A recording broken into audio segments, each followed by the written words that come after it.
Hello friends, welcome to my legal code. I am Ashu अरलवानिया।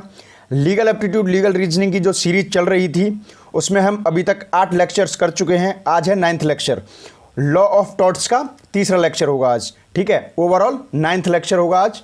लेकिन इससे पहले मैं आपको कहना चाहता हूं कि बेटर अंडरस्टैंडिंग के लिए अगर आपने पीछे के लेक्चर्स नहीं देखे हैं, आई बटन पर जाइए, क्लिक कीजिए और सारे वीडियोज़ को देख लीजिए एक बार। ठीक है, आज हम जो चर्चा करेंगे लॉ ऑफ टॉर्ट्स का तीसरा पार्ट है। लेकिन उससे पहले आप हमें फॉलो कर सकते हैं इंस्टाग्राम, फेसबुक, ट्विटर व टेलीग्राम पर। बस आपको सर्च करना है माई लीगल कोड व इसे सब्सक्राइब करना है। आप इस लेक्चर का पीडीएफ भी डाउनलोड कर सकते हैं टेलीग्राम से। आप हमसे डायरेक्टली कनेक्ट कर सकते हैं हमारी वेबसाइट के थ्रू, दैट इज www.mylegalcode.com। व किसी भी कंफ्यूजन के लिए 24/7 WhatsApp us. The number is 9990544440। तो चलिए शुरू करते हैं हम आज का टॉपिक। तो आज हम लॉ ऑफ टॉर्ट्स में आगे बढ़ते हैं। आज का पॉइंट है लॉ ऑफ टॉर्ट्स के अंदर मैक्सिम रेस इप्सा लॉक्यूटर। देखिए, ये एक लीगल मैक्सिम है, इसे याद रखिएगा। और ये होती क्या है इसे डिस्कस करते हैं। This maxim is not a principle of a liability but a rule of evidence. देखिए, अभी तक जो हम लॉ ऑफ टॉर्ट्स जो पढ़ रहे हैं, आप ये समझ लीजिए कि हम लॉ ऑफ टॉर्ट्स में क्या पढ़ते हैं कि दो आपकी पार्टीज हैं, एक ने किसी को हार्म किया, उसे डैमेज हुआ। अब वो डैमेज को रिकवर करने के लिए ये डिसाइड किया जा रहा है कि उसकी देनदारी होगी या नहीं होगी। अभी तक हम यही तो कर रहे थे सारे पॉइंट्स में। अब यहां पर क्या है कि ये वाली जो मैक्सिम है ये देनदारी से रिलेटेड नहीं है कि किसकी देनदारी किससे होगी, किसको कितना डैमेज हो गया, उसका रिकवर कौन करेगा, ये नहीं है। ये रूल ऑफ एविडेंस है। क्या है? Rule of evidence. मतलब कि एविडेंस मतलब सबूत, रूल मतलब नियम। तो इस सबूतों के नियम पर आधारित है। और अच्छे से समझने के लिए आगे बढ़ते हैं। It means that the things speak for itself, that is the facts and circumstances establish a prima facie case of negligence against the defendant। देखिए, प्राइमा फेसी आप सब जानते हैं, ये भी एक लीगल मैक्सिम है। प्राइमा फेसी ये बोलते हैं जैसे कि कोई इंसिडेंस हुआ, आपके सामने वो आया, तो आपने उसे जैसे ही देखा उस इंसिडेंस को, तो देखते ही आपको क्या लगा, मतलब कि उसको देखते ही क्या चीज़ निकल करके सामने आ रही है। सिर्फ फर्स्ट, जैसे स्टार्टिंग में ही आपने फर्स्ट व्यू में उसे देखा उस इंसिडेंस को या किसी भी चीज़ को, तो आप उसके बारे में क्या समझ पाए, इसे कहते हैं प्राइमा फेसी। मतलब फर्स्ट फेस में ही आप उसके बारे में क्या समझ पाए, इसे कहते हैं प्राइमा फेसी। और तो आगे जो इन्वेस्टिगेशंस वगैरह और ट्रायल चलते हैं वो एक अलग बात है, लेकिन फर्स्ट व्यू में कोई चीज़ आपको क्या बता रही है उसे कहते हैं प्राइमा फेसी। तो देखिए, प्राइमा फेसी का एक मेजर पार्ट होता है, आप ये जानते हैं कि कई इंसिडेंट्स ऐसे होते हैं, आप जाते ही उन्हें देखेंगे, देखते ही वो इंसिडेंट्स आपको कई चीज़ें अपने आप बता देगा। जैसे कि आप समझिए, मान लीजिए रात के 1:30 बज रहा है, ठीक है, चारों तरफ अंधेरा है, आप घर के पीछे गए, आपने 4 लड़कों को देखा। एक हैमर से दीवार में चोट कर रहा है, एक के हाथ में रस्सी लगी हुई है, 2 के चेहरे पर मास्क है, तो मतलब चेहरा छुपाने के लिए। अब आपसे ये पूछा जाएगा कि आप जैसे ही उनको देखते हैं टॉर्च वगैरह से, ठीक है, तो आप इस इंसिडेंट्स को देखते ही ऑटोमेटिक समझ जाएंगे कि यहाँ पर क्या हो रहा है। प्राइमा फेसी में ही, मतलब कि पहले ही व्यू में देखते ही काफ़ी चीज़ समझ जाएंगे। तो इसका मतलब क्या हुआ कि कुछ फैक्ट्स क्या हैं यहाँ पर कि हैमर से दीवार में मारना, रात के 1:30 बजे, 4 लड़के, 2 के नकाब लगा हुआ है, चेहरा ना पहचान जाए, एक के हाथ में रस्सी है। तो ये फैक्ट्स और परिस्थिति आपको अपने आप बहुत कुछ बता देगी। तो इसी को बोलते हैं थिंग्स स्पीक फॉर इटसेल्फ। चीज़ें अपने आप चीज़ों को बोलती हैं प्राइमा फेसी में ही, पहले ही व्यू में। यहाँ तक आपको क्लियर हुआ होगा। आगे, mere happening of the accident should tell its own story and raise the interference of negligence on the part of the defendant. आपने कई बार देखा होगा, कहीं पर एक्सीडेंट हो जाता है तो आप फटाफट जाते हैं और ज़्यादातर लोग एक्सीडेंट की सिचुएशन को देखते ही समझ जाते हैं किसकी गलती है, किसका क्या है, किसका नुकसान हुआ है, किसकी देनदारी बनती है। मतलब आप अपने आप फटाफट डिसीजन बना देते हैं आप देखते ही। तो होता है कि आपने पहले ही व्यू में, प्राइमा फेसी में ही उसकी जो एक्सीडेंट को देखा, तो उस सिचुएशन ने आपको अपने आप पूरी कहानी समझा दी। आई होप यहाँ तक आपको समझ में आया होगा। इलस्ट्रेशंस पर चलते हैं, इनको समझ के आप और ज़्यादा अच्छे से डिफ्रेंशिएट कर सकते हैं कि कहाँ पर प्राइमा फेसी है और कहाँ पर ये वाली मैक्सिम अप्लाई होती है। Number 1, where a person going along a highway was injured by the fall of a barrel from out of the window of the defendant's warehouse. कोई इंसान हाईवे पर जा रहा है, वहीं पर एक वेयर हाउस है, वेयर हाउस से कुछ बैरल गिर गए, उसकी वजह से हाईवे पर एक चलता हुआ इंसान जख्मी हो गया। ठीक है, पहले तो ये। Second, where an employee was killed by an explosion. Of the gas apparatus in the defendant's factory. एक फैक्ट्री है जिसमें कि एक कर्मचारी है, वहां पर एक विस्फोट हुआ, उसकी वजह से वह कर्मचारी मर गया। और क्यों? क्योंकि उस कंपनी में एक गैस का एपरेटस था, वो फट गया, उससे एक्सप्लोजन हुआ और एक कर्मचारी मर गया। ठीक है। तीसरा, where a surgeon left a towel inside the stomach of a patient after an operation. मान लीजिए कोई भी डॉक्टर है, उसने ऑपरेशन के दौरान क्या किया, टॉवल जो है, छोटा टॉवल है, वो मरीज के पेट में ही छोड़ दिया। And the last one is a rickshaw going on the correct side was hit by a bus coming from the wrong side of the road. एक रिक्शा है, वो अपनी साइड पर चल रहा है, ठीक है, उधर से रॉन्ग साइड से एक बस आ रही है, उसने जो सही साइड पर चल रहा है रिक्शा वाला, उसे हिट कर दिया।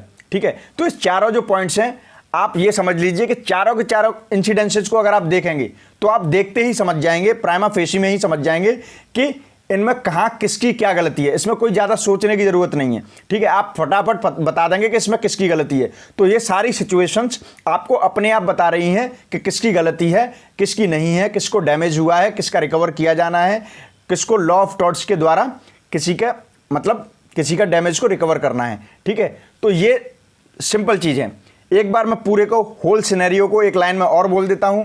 मैक्सिमम रेस इप्सा लोक्यूटर में बस ये समझ लीजिए कि अगर कोई इंसिडेंट्स ऐसे होते हैं जिन्हें देखते ही पहले ही व्यू में, प्राइमा फेसी में ही जो चीज़ें क्लियर आपको पिक्चर बना दें कि ऐसा हुआ है, परिस्थिति को देखते ही आपको पता चल जाए कि हुआ क्या है, किसकी गलती है, किसकी नहीं गलती है, वो सिचुएशन अपने आप आपको सब कुछ बयां कर दे, तो यहां पर कौन सी मैक्सिमम अप्लाई होती है, रेस इप्सा लोक्यूटर। आई थिंक आपको समझ में आया होगा, मैंने बहुत अच्छे से समझाने की कोशिश की है। फिर भी 1% अगर नहीं भी आया है तो आप डायरेक्ट कनेक्ट कीजिए व्हाट्सएप पे, आप हमसे कनेक्ट करके पूछ सकते हैं, डोंट वरी। चलिए आगे बढ़ते हैं। अब इसे हम एग्जाम्पल के तौर पर समझते हैं। जो आपका फॉर्मेट होता है, जो एग्जाम में आपसे पूछा जाता है, legal principle and factual situation के थ्रू। तो लीगल प्रिंसिपल है, a careless person becomes liable for his negligence when he owed a duty of care to others. देखिए सीधी बात है, जो भी केयरलेस पर्सन है, ठीक है, अगर वो कोई लापरवाही करता है तो उसे देनदारी बनेगी, उसे वो चीज़ों का मतलब किसी को जो डैमेज हुआ है उसकी वजह से उसको रिकवर करके उसे देना पड़ेगा। क्यों? क्योंकि यह ड्यूटी ऑफ केयर में आता है। ड्यूटी ऑफ केयर मैं आपको पहले से क्लियर कर चुका हूँ। ड्यूटी ऑफ केयर बस ये होता है कि आप जब भी कोई एक्ट करते हैं, जाते हैं आते हैं, हर वक्त आपको मिनिमम ड्यूटी ऑफ केयर रहती है। मतलब कि आप काम किसी को भी करते हैं तो आपको थोड़ा सा बस ये याद रखना होता है कि आपकी वजह से इधर उधर किसी को कोई प्रॉब्लम ना हो जाए। ठीक है, इसी को कहते हैं ड्यूटी ऑफ केयर। तो यही है, अगर कोई लापरवाह व्यक्ति है, अपनी लापरवाही की वजह से किसी को परेशान कर देता है, किसी को हार्म कर देता है, तो उस लापरवाह इंसान को उसको भरपाई करनी पड़ेगी। फैक्चुअल सिचुएशन देखते हैं। As the bus was leaving the platform, Kashish rushed and boarded the bus keeping the door open. Ashish who was standing at the edge of the platform was hit by the door of the moving bus and injured. Ashish claims compensation from कशिश। समझ में आ गया होगा, एक बस है जो अपने platform को छोड़ रही है, कशिश भागती हुई आई और बस में चढ़ गई, लेकिन उसने दरवाजा खुला छोड़ दिया। आशीष बिल्कुल उधर ही कोने पे खड़ा हुआ था प्लेटफॉर्म पे, वो दरवाजा जो था आशीष के लगा और उसे बहुत ज़बरदस्त तरीके की चोट आई। जब बस जा रही थी, मूविंग बस में जो गेट खुला छूट गया था, उसका किनारा जो था आशीष के मुंह में लगा जो प्लेटफॉर्म पर खड़ा था। अब जब उसे इंजरी हुई, उसे चोट लगी, तो आशीष ने डिमांड किया कंपनसेशन। आशीष ने कहा कि मुझे कशिश से भत्ता चाहिए, मतलब आई मीन टू से रिकवरी चाहिए, कंपनसेशन चाहिए। अब यहाँ पर आपको जो ऑप्शंस दिए गए हैं, करेक्ट आंसर तक पहुँचना है। कैसे? लीगल प्रिंसिपल को फॉलो करते हुए। और मैं देखो हर बार आपको बताता हूं कि आप सिर्फ थिंक कीजिए, ओवर थिंक नहीं करना है। आपको सिर्फ उसी दायरे में रह करके सोचना है जो आपको लीगल प्रिंसिपल में दिया गया है। आपको यहां पर अपने सेंटिमेंट्स, इमोशंस को यूज नहीं करना है, बस आपको पैटर्न को फॉलो करना है जो लीगल प्रिंसिपल दिया हुआ है। चलिए देखते हैं। देखिए पहले ऑप्शन में क्या कहा गया है कि कशिश जो है वो आशीष को उसकी भरपाई करेगी, आशीष को जो भी नुकसान हुआ है उसकी भरपाई करेगी, क्योंकि उसने चलती हुई बस में चढ़ते वक्त उसे दरवाज़ा बंद करना चाहिए था, यह उसकी ड्यूटी थी। ठीक है। दूसरे में है कि कशिश आशीष की भरपाई नहीं करेगी क्योंकि यह ड्यूटी कंडक्टर की होती है, दरवाजे को ओपन करना बंद करना। तो देखिए एक बात मैं आपको बताऊं कि यह भी तो एक नियम होता है कि चलती बस में आपको नहीं चढ़ना है। ठीक है। तो यहां पर कहने का मतलब यह है कि नियमों की बात करें तो कशिश ने पहले ही नियम तोड़ दिया कि चलती हुई बस में चढ़ी। तो नियमों की बात करें तो कंडक्टर को नहीं थोप सकते सारी चीज़ें, ठीक है। जब कशिश सबसे एंड में चढ़ रही है तो ये उसकी ड्यूटी ऑफ केयर है, यह उसको देखना है कि दरवाज़ा वो बंद कर दे, क्योंकि उसकी इस हरकत से किसी को लग भी सकता है, ठीक है। और किसको लगा? आशीष को लग भी गया जो वहाँ पे खड़ा था। तो ये तो सरासर बिल्कुल गलत है, हम अपनी ड्यूटी ऑफ केयर को कंडक्टर पर नहीं थोप सकते, ठीक है। तो सेकंड ऑप्शन तो बिल्कुल गलत है। नेक्स्ट ऑप्शन में ये कहा गया है कि कशिश आशीष को कंपेंसेशन नहीं देगी, क्योंकि यह आशीष की खुद की जिम्मेदारी है कि वह प्लेटफॉर्म पर सही तरीके से खड़ा होता, ठीक है। उसने अपना ध्यान खुद नहीं रखा, इसकी वजह से उसको लगा। तो ये बिल्कुल गलत है, ये बिल्कुल ड्यूटी ऑफ केयर नहीं है। अगर ऐसे इंसान अपनी गलती को सिर्फ दूसरों की सावधानी पर छोड़ देगा, ये सोच करके गलत करता जाएगा कि वो वहाँ पे खड़ा हुआ है, वो अपने आप अपना ध्यान रख लेगा, तो ये गलत है, ठीक है। कशिश खुद कोई चीज़ गलत कर रही है, मतलब कुछ भी चीज़, कोई एक्ट अगर कशिश कर रही है तो उससे किसी सामने वाले को गलत ना हो जाए, यह ड्यूटी ऑफ केयर किसका है? कशिश का, ठीक है। तो ये तो बहाने बनाने वाली बात है, ऐसा कुछ नहीं है, ये बिल्कुल गलत ऑप्शन है। D, none of this above, ठीक है। तो डी तो देखो, पहले तो मैं आपको बात बताना चाहूँगा कि जब भी कोई ऑप्शंस वगैरह आते हैं तो नन ऑफ दिस अबव बहुत रेयर होता है, रेयरेस्ट ऑफ द रेयर होता है। तो आप कभी ये ना सोचें कि ये आंसर सही हो सकता है, ठीक है। तो डी को तो छोड़ दीजिए, ये मैंने आपको जनरल एक इंस्ट्रक्शन दे दिया है, आगे भी याद रखिएगा, ठीक है। तो यहाँ पर देखिए correct answer is A option correct है, क्लियर दिख रहा है, ठीक है। क्योंकि if the door of a बस ओपन्स आउटवर्डली, अगर किसी बस का जो दरवाजा है बाहर की तरफ खुल रहा है, being the last man to board, जो इंसान एंड में चढ़ रहा है, उसमें बोर्ड हो रहा है बिल्कुल एंड में, mister Kashish has a duty to take care to close the door, क्योंकि कशिश बिल्कुल लास्ट में बस में चढ़ रहे हैं, ठीक है। और दरवाज़ा बाहर की तरफ खुलता है तो ऑटोमेटिक हर कोई ध्यान रखता है कि अगर ये दरवाज़ा बाहर की तरफ खुल रहा है, गाड़ी चल रही है, तो मुझे दरवाज़ा बंद कर देना चाहिए। यहाँ पर कुल मिलाकर के बात यही आती है कि कशिश जो हैं उनको कंपेंसेशन आशीष को देना होगा, क्योंकि कशिश अगर अपनी ड्यूटी को निभाते, जिम्मेदारी रखते दूसरों के प्रति, तो आशीष को चोट नहीं लगती। तो ये किसकी ड्यूटी ऑफ केयर थी? कशिश। आई थिंक यहाँ तक आपको बिल्कुल क्लियर हुआ होगा। अब आगे बढ़ते हैं। लॉ ऑफ टॉर्ट में जो अगला पॉइंट है that is defences to negligence, मतलब कि जो भी नेग्लिजेंस होता है, लापरवाही करते हैं, उसमें अपने बचाव के कुछ उपाय भी होते हैं। वो क्या क्या होते हैं? देखिए, बचाव के उपाय में नंबर 1 में समझाता हूँ आपको।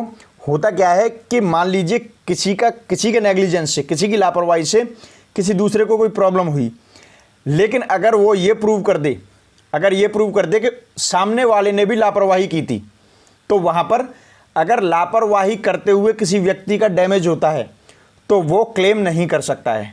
समझ रहे हैं ना मैं क्या कह रहा हूँ? अगर दो पार्टी हैं, एक की लापरवाही से किसी को डैमेज हुआ, लेकिन पाया जाता है या प्रूव कर दिया जाता है कि जिसको डैमेज हुआ है वो भी लापरवाही कर रहा था, तो ऐसे केस में वो जो जिसके साथ जो भी डैमेज हुआ है वह अपने डैमेजेस को क्लेम नहीं कर सकता है। ये बहुत ही जनरल डिफेंस होता है नेग्लिजेंस में, ठीक है। लापरवाही वाले केस में अपने आप को बचाने का बहुत आसान तरीका, मतलब सबसे अच्छा तरीका ये होता है कि सामने वाले को भी ये प्रूव कर दो कि वह भी लापरवाही कर रहा था उस एक्ट के दौरान। ऐसे केस में जिसके साथ जो भी गलत हुआ है वो डैमेज को क्लेम नहीं कर सकता, मतलब डैमेज की डिमांड नहीं कर सकता, डैमेज रिकवर नहीं कर सकता। चलिए देखिए, मैं 2 केस के थ्रू आपको समझाता हूँ। एक इंग्लिश केस हुआ था जिसमें कि एक मोटरसाइकिलिस्ट था जो मोटरसाइकिल चलाते हैं, ठीक है। वो नेग्लिजेंटली ड्राइविंग कर रहा था। हुआ क्या, एक बस ने आकर के उसे एक्सीडेंट कर दिया, उसे नॉकडाउन कर दिया। कोर्ट में गए, कोर्ट में जाकर के ये प्रूव हो गया कि जो बाइक मोटरसाइकिलिस्ट जो था वो भी लापरवाही से अपनी मोटरसाइकिल को चला रहा था, ठीक है। तो कोर्ट ने पाया कि कम से कम 1/3 तक गलती उस मोटरसाइकिलिस्ट की भी थी। तो जब कंपेंसेशन की बात आई तो 1/3 तक के कंपेंसेशन को मोटरसाइकिलिस्ट को बियर करना पड़ा था। 2/3 तक के कंपेंसेशन किसने दिए? जो बस जिसके द्वारा उसे एक्सीडेंट किया गया। 2/3 डैमेजेस, 2/3 कंपेंसेशन, मतलब 2/3 कंपेंसेशन जो डिमांड किया था उसने कि मुझे इतना रिकवरी चाहिए, उसका 2/3 ही उसे रिकवरी दिया गया। क्यों? क्योंकि 1/3 गलती उसकी खुद की थी। तो यहां तक आपको समझ में आया? नहीं आया तो कोई बात नहीं है, अगला पॉइंट देखेंगे और अच्छे से समझ में आ जाएगा। देखिए, एक हाईवे था, ठीक है। हाईवे पर एक बहुत ही हिंसक तरीके से, बहुत ही तेज तर्रार तरीके से, बहुत ही लापरवाही से एक बाइक लेकर के कोई बंदा आता है, कोई पर्सन बाइक राइडिंग कर रहा है, ठीक है। वहां पर क्या होता है कि उसे एक एक्सीडेंट हो जाता है, उसका एक एक्सीडेंट हो जाता है। अब एक्सीडेंट जब हो जाता है तो वह उसके अपनी डैमेजेस को रिकवर करने के लिए क्लेम करता है कि मुझे इस वजह से, क्योंकि वहाँ पे आपको पता होगा जगह जगह कुछ हाईवेज पर, स्टेट रोड्स पर ऑब्स्ट्रक्शंस, कुछ रुकावटें होती हैं, कुछ तो आपके ब्रेकर्स लगा दिए जाते हैं या कुछ काम चल रहा होता है तो कुछ एरो वगैरह लगा के इंडिकेट करते हैं। There are so many things on the highways और even on the state roads. तो आपको देख करके चलना होता है, लेकिन वह खुद लापरवाही से गाड़ी चला रहा था, फास्ट तरीके से चला रहा था, तो उससे ऑब्स्ट्रक्शन दिखा नहीं और उसे एक्सीडेंट हो गया। अब वह क्लेम करता है कि ये ऑब्स्ट्रक्शन था, जो भी रुकावट थी उसके बारे में मुझे पता नहीं था और मेरा एक्सीडेंट हो गया, मुझे डैमेजेस रिकवर करने हैं। लेकिन होता क्या है, फाइनली वहाँ जा कर के कोर्ट में ये प्रूव होता है कि वह खुद लापरवाही से गाड़ी चला रहा था, वह खुद लापरवाही से गाड़ी चला रहा था। तो मैंने स्टार्टिंग से यही बताया है कि अगर मान लीजिए किसी की लापरवाही से किसी को अगर कोई डैमेजेस होते भी हैं तो वह क्लेम नहीं कर सकता अगर खुद वह लापरवाही कर रहा है। तो यहाँ पर वही तो चीज़ हुई, ऑब्स्ट्रक्शन जो भी था वो तो बात की बात है, लेकिन तुम खुद ही गाड़ी को बहुत गलत तरीके से चला रहे हो, तो लापरवाही तो तुम खुद ही कर रहे हो। तो जब तुम खुद लापरवाही कर रहे हो तो आप दूसरे की लापरवाही के लिए अपने डैमेजेस को क्लेम नहीं कर सकते, उससे अपना डैमेजेस नहीं मांग सकते। आई होप यहाँ तक बिल्कुल क्लियर। चलिए फिर आगे बढ़ते हैं हम। तो इसे एक एग्जाम्पल के थ्रू समझते हैं। लीगल प्रिंसिपल, देखिए लीगल प्रिंसिपल में कहा गया है, if as a result of carelessness one injures another he is legally liable to the injured victim for resulting damages unless the victim's own carelessness also contributes to causing the accident. देखिए यहाँ पर सीधी बात है कि legal principal ये कह रहा है कि अगर किसी की लापरवाही से किसी को कोई प्रॉब्लम होती है, किसी को कोई हानि होती है या कोई किसी को भी कैसी भी इंजरी हो जाती है, तो उस इंसान को जिसके इंजरी हुई है उसको कंपेंसेशन देने पड़ेंगे। लेकिन याद रहे यहाँ पर यह भी बोला गया है कि जिसको इंजरी हुई है उस पूरे इंसिडेंस में उसकी कोई लापरवाही नहीं होनी चाहिए। मेरा कहने का मतलब यह है कि जिसकी वजह से चोट पहुंची है वो तो ऑब्वियसली लापरवाह है जिसकी वजह से चोट पहुंची है, लेकिन उस पूरे इंसिडेंस में ऐसा प्रतीत नहीं होना चाहिए कि जिसको इंजरी हुई है उस इंजरी के लिए वो खुद भी लापरवाह रहा हो। आई होप आपको समझ में आया होगा। देखिए अभी आपको और अच्छे से क्लियर समझ में आएगा। फैक्चुअल सिचुएशन देखिए, A carelessly left an iron pole protruding across a public road 200 meters from that spot was a traffic signal indicating the speed limit to be at 30 km/h। देखिए एक व्यक्ति है जिसने लापरवाही से एक आयरन पोल है, मतलब लोहे का खंबा है उभरा हुआ, वह पब्लिक रोड पर जहां पर पब्लिक चलती है वहां पर छोड़ दिया लापरवाही से, ठीक है। और 200 मीटर उस जगह से 200 मीटर आगे एक ट्रैफिक सिग्नल लाइट है, ट्रैफिक का सिग्नल है जहां पर लिखा हुआ है कि 30 km/h से ऊपर की स्पीड चलाना वर्जित है, कानूनन गलत है। ये वहां पर लिखा हुआ है कितनी स्पीड, 30 किलोमीटर प्रति घंटे की स्पीड से ज़्यादा आप नहीं चला सकते। अचानक क्या होता है कि बी कोई और दूसरा पर्सन है, वह अपना स्कूटर 60 किलोमीटर प्रति घंटे की रफ्तार से लाता है, मतलब कि 30 किलोमीटर की लिमिट को से ऊपर दुगनी स्पीड से वह अपने स्कूटर को वहां पर ला रहा है, जबकि वो लीगली गलत है। वहां पर स्पीड लिमिट कितनी लिखी हुई है, सिग्नल जो ट्रैफिक सिग्नल है वहां पर कितनी दी हुई है, सिर्फ 30 km/h, लेकिन बी अपने स्कूटर को कितनी स्पीड से ला रहा है, 60 किलोमीटर प्रति घंटा। तो यहां तक तो क्लियर। अब होता क्या है कि उसने फटाफट जब वह इतनी स्पीड से अपना स्कूटर ला रहा है तो अचानक वह देखता है जो आयरन पोल लोहे का खंबा है उभरा हुआ, वह अचानक उसके सामने आ जाता है। लेकिन अब वो अपने स्कूटर को रोकने की कोशिश करता है लेकिन स्पीड को नहीं रोक पाता और वह टकरा जाता है। तो यहाँ पर उसके सामने जितनी भी प्रॉब्लम आती है वह किसकी वजह से आती है, उस प्रोट्रूडिंग मतलब कि उभरे हुए आयरन पोल लोहे के खंबे की वजह से। तो यहाँ पर वह किसको पकड़ता है, जिसने लापरवाही से जिसने लापरवाही से वहां पर वह खंबा लोहे का छोड़ा था। अब इसी फैक्चुअल सिचुएशन को आपको सही आंसर तक ले जाना है, लीगल प्रिंसिपल को आपको ध्यान में रखना है। मैं आपको हमेशा कहता हूं लीगल प्रिंसिपल को याद रखिए, उस दायरे से बाहर जाकर के मत सोचिए। देखिए ऑप्शन देखते हैं और कोशिश करते हैं कि सही आंसर तक पहुंचने के लिए। पहला option B will succeed because A was careless. A careless है, उसने गलती से वह लोहे का खंबा वहां पर छोड़ा है तो वह केयरलेस है, लेकिन इसका मतलब ये नहीं है बी विल सक्सीड कि बी को इसमें सफलता मिलेगी। देखिए आगे और पढ़ते हैं और चीजें सामने निकल करके आएंगी। B will succeed because A could have avoided the mishap by putting up a warning. ठीक है, मतलब बी यहाँ पर सक्सीड कर जाएगा, बी को सफलता मिल जाएगी कंपेंसेशन मिलने में, क्योंकि यहाँ पर ए जो था वह एक वार्निंग लिख करके इस प्रॉब्लम को ख़त्म कर सकता था, अवॉइड कर सकता था। ठीक है, देखिए next, B will lose as he was driving very fast. देखिए ये कुछ कुछ लग रहा है, लेकिन फाइनल ऑप्शन भी पढ़ते हैं। B will lose for some other reason, मतलब बी को सफलता नहीं मिलेगी कुछ अन्य कारणों की वजह से। देखिए मैं आपको अपनी तरफ से एक इन्फॉर्मेशन देना चाहता हूं कि जब भी आप ऑप्शन पर जाया करें, एग्जाम कोई भी हो, कोई भी सब्जेक्ट हो, मैं चाहूँगा कि भले ही आपको लगता है कि ए ऑप्शन या बी ऑप्शन या कोई भी इनिशियल ऑप्शन करेक्ट है, लेकिन मैं फिर भी चाहूँगा कि ऑप्शन सारे पढ़ने चाहिए, ऑप्शंस को आप सारे पढ़िए। ठीक है, और मेरी अगर बात आप याद रखेंगे तो सब्जेक्ट कोई भी हो, एग्जाम कोई भी हो, आपको अपने आप उसका बेनिफिट पता चल जाएगा। चलिए कम टू द पॉइंट, यहाँ पर जो आंसर होगा वो होगा C, correct answer is C. B has contributed towards the act of negligence by driving the scooter at much above the speed limit. देखिए यहाँ पर मैं आपको बता दूं कि यहाँ पर बी हार जाएगा। क्यों हार जाएगा, मैं अपने शब्दों में बताता हूं। बी इसलिए हार जाएगा कि ठीक है, ए ने लापरवाही से वहां पर लोहे का खंभा छोड़ दिया, ठीक है, लेकिन वहां पर एक वार्निंग भी थी कि 30 किलोमीटर प्रति घंटे की रफ्तार से ऊपर आप कोई भी चीज नहीं चला सकते, लेकिन बी अपने स्कूटर को उससे दुगनी स्पीड पर ला रहा था। तो यहां पर मैं आपको तब से यही बता रहा हूं, लीगल प्रिंसिपल में भी यही बताया गया है कि आप कंपेंसेशन का डिमांड दूसरी पार्टी से कर सकते हैं, बशर्ते आपकी भी लापरवाही उस एक्सीडेंट में ना हो। ठीक है, ए ने लापरवाही से पोल छोड़ दिया, लेकिन बी ने खुद लापरवाही की, उसने दुगनी स्पीड जारी रखी जो कि गलत था। तो यहां पर जब बी की भी लापरवाही है तो बी को सक्सेस नहीं मिलेगी, मतलब बी कंपेंसेशन डिमांड नहीं कर सकता। क्यों, क्योंकि दोनों जो पार्टी हैं वो दोनों की दोनों केयरलेस हैं, दोनों की दोनों नेग्लिजेंट है, और दोनों पार्टी अगर नेग्लिजेंट होती हैं तो कंपेंसेशन कहीं से भी कवर अप नहीं होता है। अभी तक यही तो पढ़ रहे थे, आई होप आपको समझ में आया होगा। चलिए अब आगे बढ़ते हैं। देखिए लॉ ऑफ टॉर्ट में जो हमारा अगला पॉइंट है दैट इज न्यूसेंस। न्यूसेंस का एक जनरल मीनिंग होता है बाधा डालना, बाधा डालना या किसी को परेशान करना अपने एक्ट के द्वारा। और अच्छे से समझते हैं, nuisance means an unlawful interference with a person's use और enjoyment of land. It includes interference with comfort, health and safety of the other.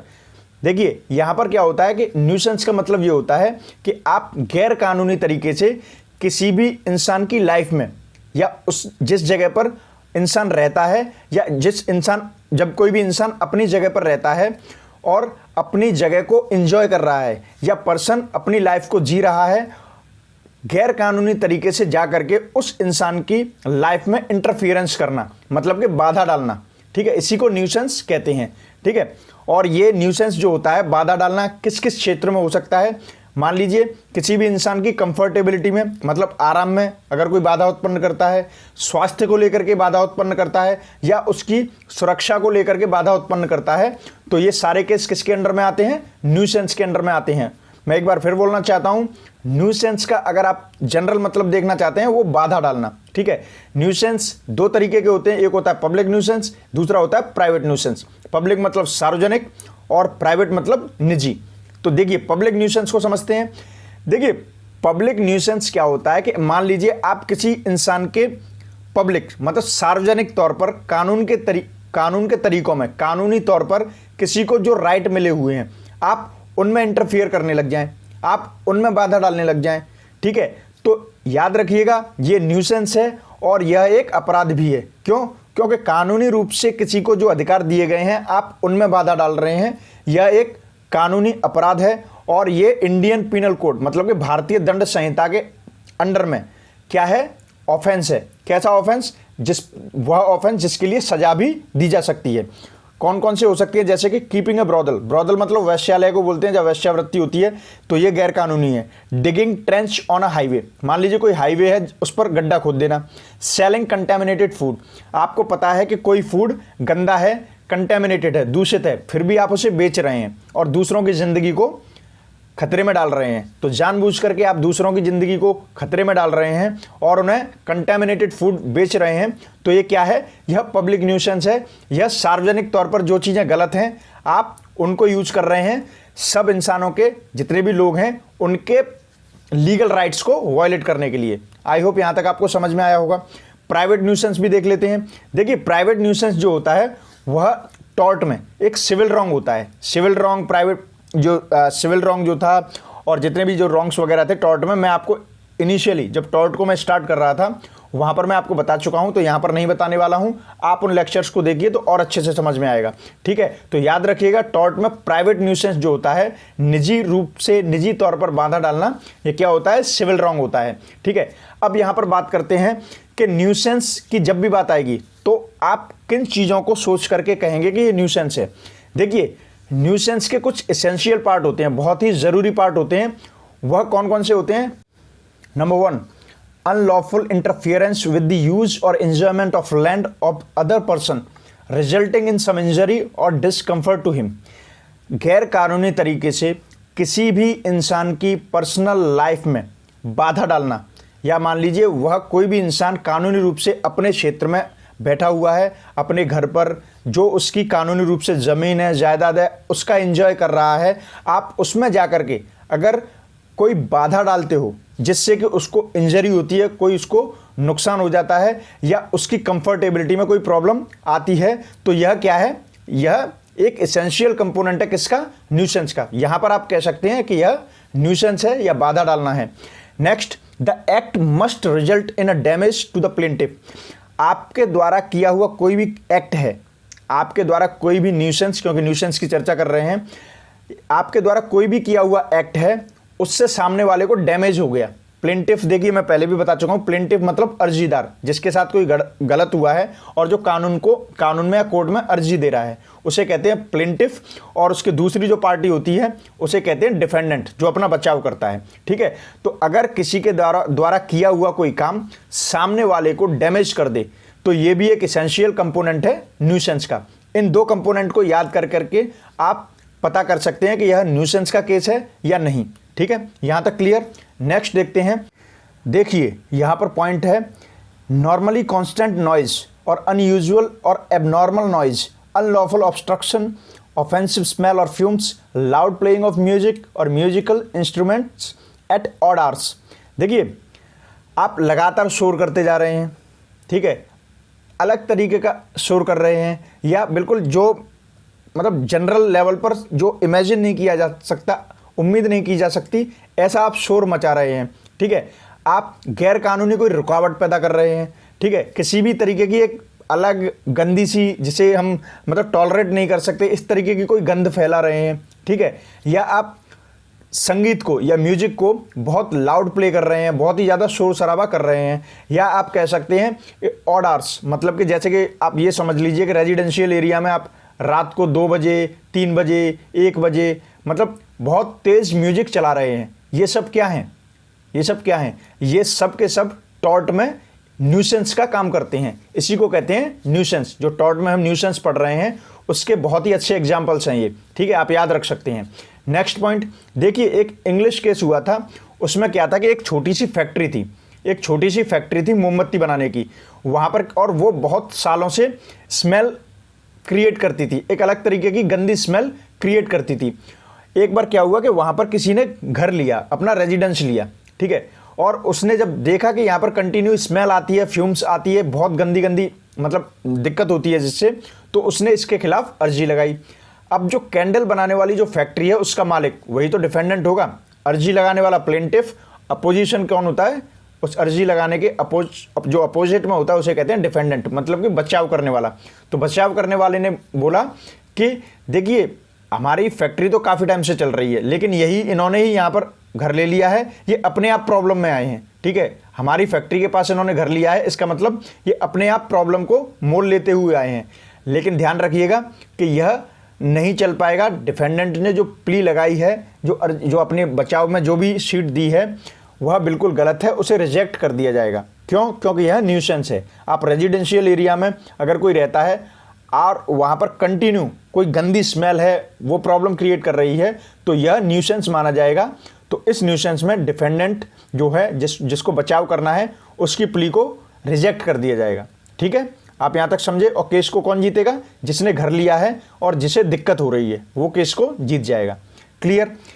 देखिए मान लीजिए कोई काम किया जाना है और उस काम को करने के लिए सारी कानून की तरफ से आपको ऑथराइजेशन मिल चुका है, मतलब ये अधिकृत कर दिया गया है कि आप उस काम को कर सकते हैं। तो वहाँ पर याद रखिएगा कि आपको सारी सावधानी बरतना बहुत ज़रूरी है, जिससे कि और लोगों को कोई प्रॉब्लम ना हो जाए। ठीक है, अब यहाँ पर क्या है कि एक इंग्लिश केस है फेमस, उसमें क्या होता है कि एक जो लॉबी होती है वो पूरा लोकोमोटिव इंजन को रेलवेज के लिए यूज कर रही होती है, लेकिन वो पूरी सावधानी बरतते हैं उस लोकोमोटिव इंजन को यूज करते हैं, लेकिन कहीं से एक चिंगारी निकल करके आग लगा देती है, और जहाँ पर आग लगती है तो वहाँ पर डैमेज हो जाता है। तो जिसका डैमेज हुआ है उसने उनके खिलाफ अर्जी दी न्यूसेंस की।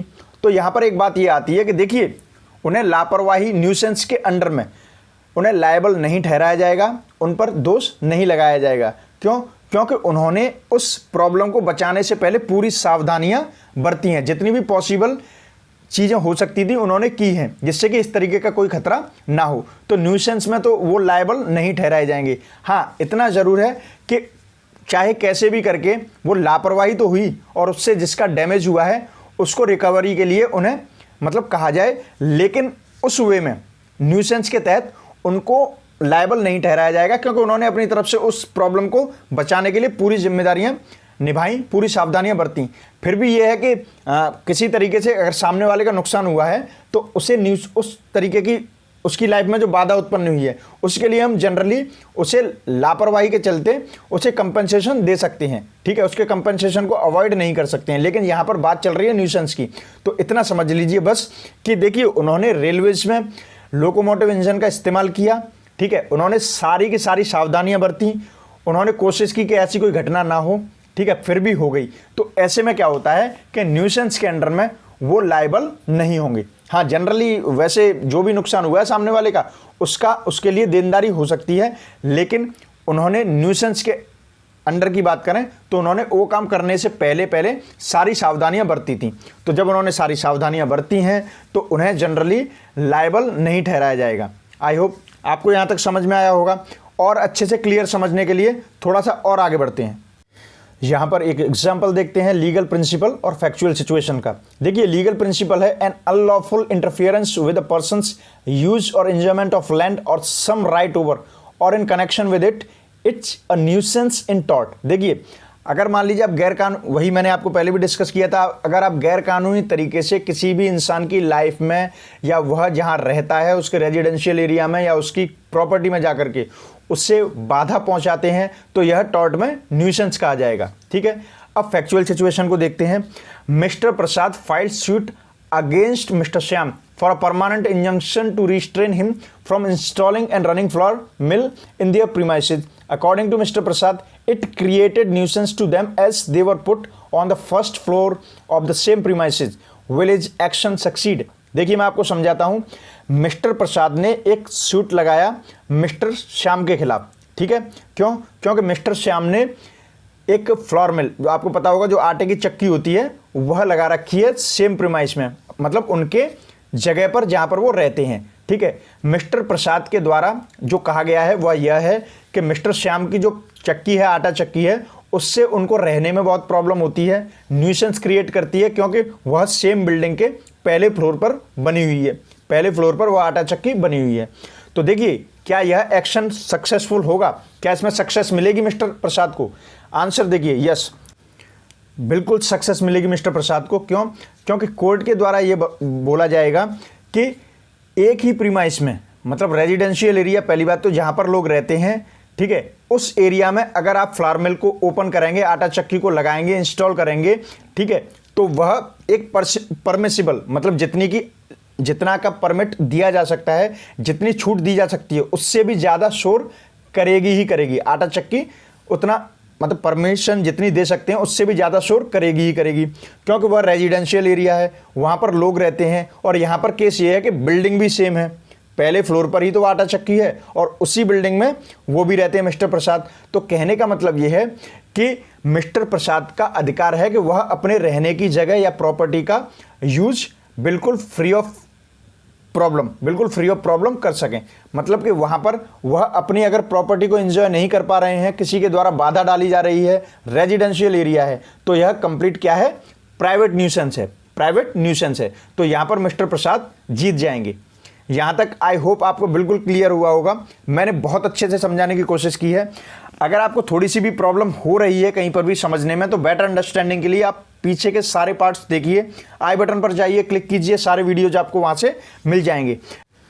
लॉ एग्जाम से रिलेटेड और भी जितनी भी इंपॉर्टेंट वीडियोस हैं वो मैं लाता रहूँगा, जल्दी से जल्दी लाऊंगा, बेटर अंडरस्टैंडिंग के लिए लाऊंगा, मोस्ट इंपॉर्टेंट कलेक्शन लाने की पूरी कोशिश करूंगा। ये था हमारा आज का लेक्चर, लॉ ऑफ टॉर्ट्स का तीसरा पार्ट। ओवरऑल ये 9th लेक्चर था। इसी तरीके से मैं और लेक्चर्स को अपलोड करता रहूँगा। अगला लेक्चर मतलब कि 10th लेक्चर मैं जल्दी ही अपलोड करूँगा, लेकिन तब तक आप वीडियोज़ को लाइक कीजिए, कमेंट कीजिए, शेयर ज़रूर कीजिए। आप चैनल को सब्सक्राइब कीजिए। आप डायरेक्टली कनेक्ट कर सकते हैं हमसे www.mylegalcode.com पर, और किसी भी कन्फ्यूजन के लिए 24/7 WhatsApp the number is 9990544440। For more videos, stay tuned. My Legal Code. Thanks to subscribe. Good luck and bye-bye.